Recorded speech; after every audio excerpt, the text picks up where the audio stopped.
Welcome boys and girls to another edition of Rolling Thunder. Sit back, relax, grab a cup of tea and let's get into the video.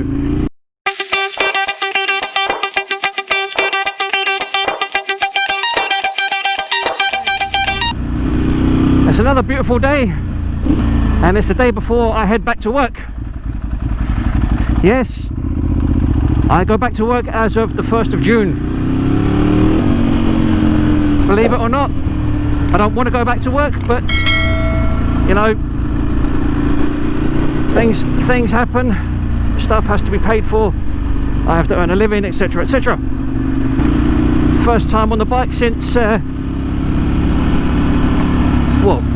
the lockdown started really, so first time on the bike in 2.5 months. And this has also given me an opportunity to also tell you guys about what's happened to the bike since it's been away, or should I say since I've not been on it. Also, I'm going to throw a picture up on the video of what ASR did. That's the company that I mentioned in a video about 2 weeks ago. They've done some amazing work on the bike in terms of making her look gorgeous, because let's face it, she's been in desperate need of some TLC. And now that's been taken care of, she's looking beautiful, she is looking delicious. Let's see if I can point out the bits that I've done. Right, first things first, I swapped out the normal bolts for some Zeus fasteners to make life a bit easier when it comes to taking the fairings on and off. I've also added some carbon fibre infill panels. So if anyone is familiar with Ducatis, and especially the 848, 1098, 1198 family, you'll obviously know that the tank has infills underneath it, in between where it meets the frame. I managed to find a decent set of second-hand infill panels, which I've bunged on, which are just here. Lovely looking bits of kit. And in all fairness, they're really easy to put on, which, you know, if anyone's been following my videos, you'll know that I've taken this bike apart a fair few times over the last couple of years. And yeah, also with regards going back to ASR, with the stuff that they've done, they gave the bike a proper thorough deep clean.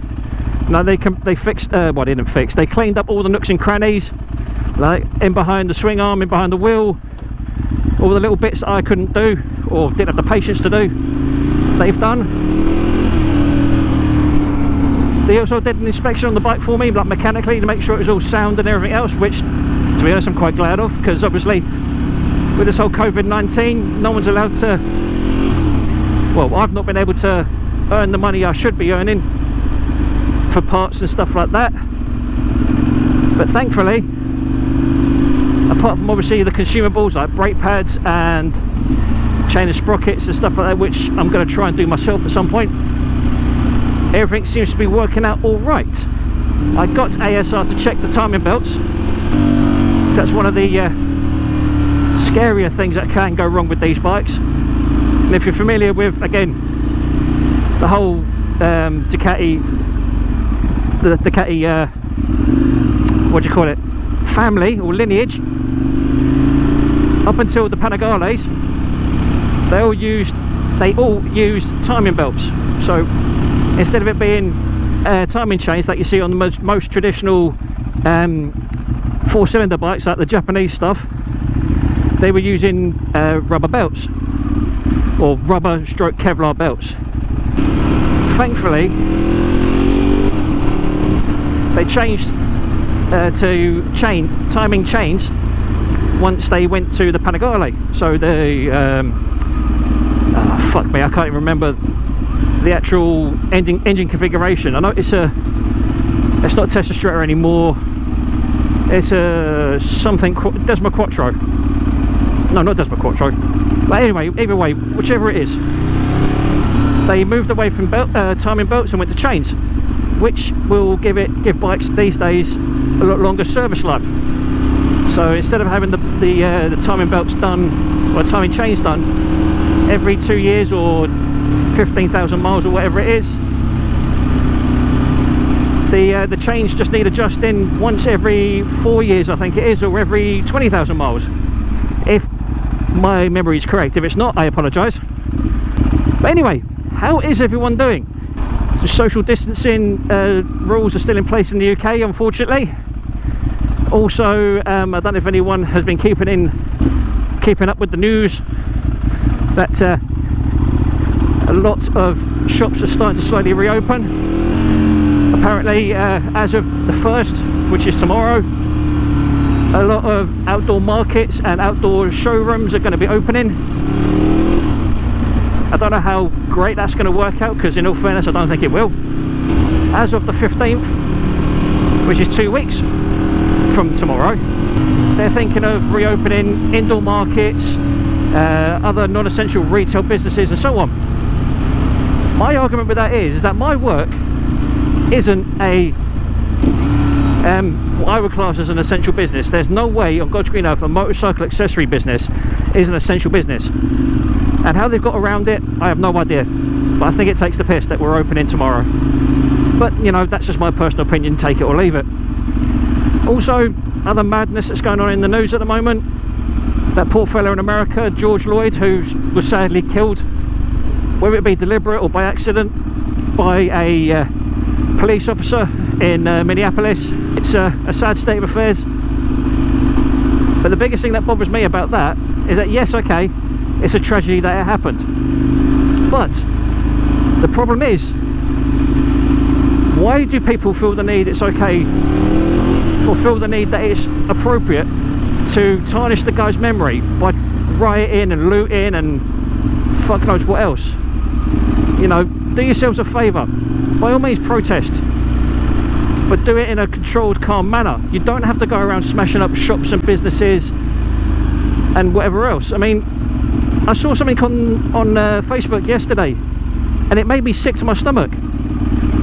Now, I don't know the whole story, but from what I saw, right, there was this poor old lady in an electric wheelchair, right? All she was doing was telling people to stop looting and ransacking the building because it's not necessary. You know, yeah, by all means protest, but don't destroy people's businesses and livelihoods and whatever else. Some people took exception to that, and if I can find the video for it, I'll link it in the description. But I kid you not, these people are fucking disgusting. They tried to push her around in a wheelchair, claiming she had a knife and she was stabbing people. I mean, I'm not being funny, but for fuck's sake, the woman is in a wheelchair. Who the fuck is she going to stab? So there's that point. Then, at some point in the video, or at some point in this altercation, she had a fire extinguisher set off in her face. I mean, she's fucking defenceless, for fuck's sake. And someone had the cheek to set off a fire extinguisher in her face. And then, to top it off, the fucking cherry on the cake, which is, again, in my opinion, a massive piss take to the poor woman. They threw a brick at her head. Now, from what I saw in the video, it looked like it actually hit her. Obviously, if someone knows different, then please by all means let me know. It's like, nah, fuck off. The poor woman wasn't doing any wrong, and you cunts come along and fucking hit her in the head with a brick. It's like, what is wrong with you people? That sort of shit is not necessary. Let people protest. Let people do their own thing. If it doesn't affect you, fucking leave them alone. People are stupid enough to fucking throw bricks at defenceless disabled people. It's like, nah, fuck off, that's not on. That's not fair. All the woman was doing was telling people to calm the fuck down. You know, you don't have to go ransacking shops and looting and whatever else just to get your point across. You can do it in a controlled, safe manner, not by fucking, you know, tearing strips off people and being verbally aggressive and attacking whoever else. You don't have to do any of that shit, but people do. Why they do it? To make a name for themselves. Do they make a name for themselves? Yes, they do, but for all the wrong fucking reasons. But anyway, that's my two pence worth on it. This weather is just too good to be working. It's too good to be stuck indoors. I mean, yeah, okay, the social distancing doesn't fucking help matters, but bloody hell. This weather is lovely. It's just too nice to be stuck indoors. It's another thing that I have to deal with now that the weather's got better and I'm actually having to go to work. Fucking traffic. Thankfully it's not a huge problem for me.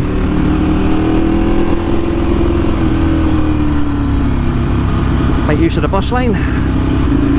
Yoink. Oh man, it's been a while since I've been here. Boys and girls, would you like to see more different camera angles? Not just this one, but camera angles where you're seeing from behind me, you're seeing from inside the cockpit, you're seeing from by the rear wheel or anything like that. Any ideas, suggestions, feel free to bung them on a postcard or leave them in the comments down below. I'd be more than happy to see if I can facilitate different camera angles for you lovely people. I mean, I'm not being funny, but it's shit like this that really cause problems. This isn't a fucking junction, really, and people should not be trying to fucking turn right there. It's like, I don't know if you guys remember me speaking about it a couple of weeks back. Some woman got knocked over and killed along here by a police car. Why? Because she crossed the road while listening to music and not paying attention to what was going on around her. I used to listen to music all the time when I was riding, but not anymore. Not anymore. It's too hot, too many dickheads on the road. Plus, I just want to get in and have a nice cold cider. And now down to 30. Were you exceeding the speed limit? No, officer, of course I wasn't. Are you sure? Yes, officer, I'm definitely sure.